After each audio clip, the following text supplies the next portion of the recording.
الصلاة والسلام عليك يا شافي المذنبين الصلاة والسلام عليك يا رحمة للعالمين আমার নিজেই নোটের একটা কথা ছিল নাজাতের মাস আমি এই নাম রাখেছি এই মাসটাতে নাজাতের আমি লিখে নিয়েছি বলে কি রাখো নাজাতের মাস যদি আপনারা জানেন মক্কা নগরের ইতিহাসে তৎকালীন যে যখন নবীদেরকে এই মাসের ওই সময় সবাই আমরা জানি টাইম টেবিল সব কিছু যদি আল্লাহ পাক যদি ওই সময় উনি না পাঠাতেন ওই যে অন্ধকার জগতের ভিতরে আমরা যারা মানুষ হিসেবে আসতাম আমরা অন্ধকার জগতের ভিতরেই দুনিয়া থেকে পশুর মতো চলে যেতাম ওনাকে আজকে পাঠাইছিলেন বলে রাজাদের ব্যবস্থা হয়েছে সেই রব্বুল আলামিনের কৃতজ্ঞতা প্রকাশ করতে হবে আর যিনি নিজের পরিবার পরিজন নিজের জীবন সবকিছু উম্মতের জন্য উৎসর্গ করেছিলেন করতেছেন করবেন দিনের প্রতি আমাদের কোনো দায়িত্ববদ্ধ থাকা উচিত না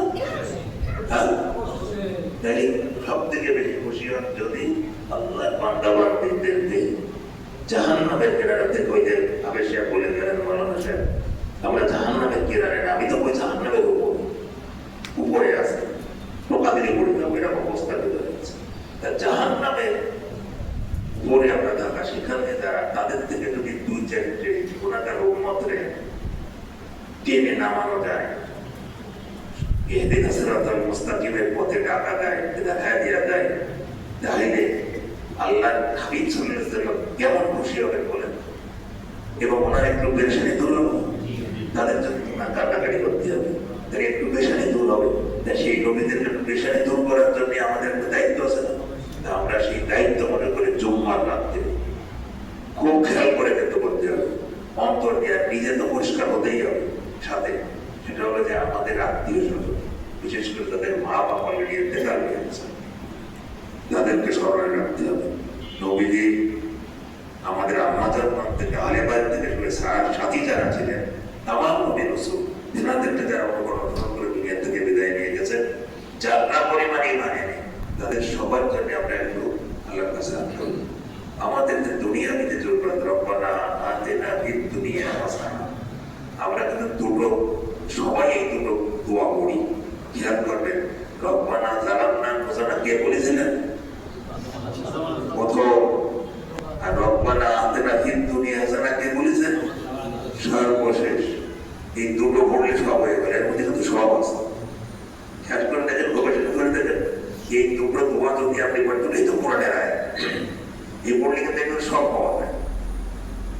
আমাদের মশাল কেবলা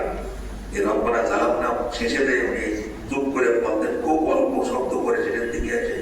এই রব্বানা যালামনাটা দুইবার পড়েন যাদের মনে আছে আর রব্বানা আতেন একবার পড়তেন পড়ে উনি মনোযোগ শেষ করতেন আমি কখনো তো ভাগ তুলে দিয়ে দেখেছি এই জন্য তোমার তাদের শিখেছি আচ্ছা ওই একটা কথা আমাদের আজকে বলেই যেতে হবে আমি জানলাম তুমি আমাকে বাজাইছো আমি অশান্তি নিয়ে যেতাম এখান থেকে সূরা ফাতর এই সূরাটা হচ্ছে একটা আয়াতের একটা অংশ আমাদের জানাইতে আমি 89 এখানে 30টা আয়াত আছে সূরা ফাতর 30টা আয়াতের শেষ আয়াতের একটা অংশ বলি ভাত খুলি নিয়ে পানি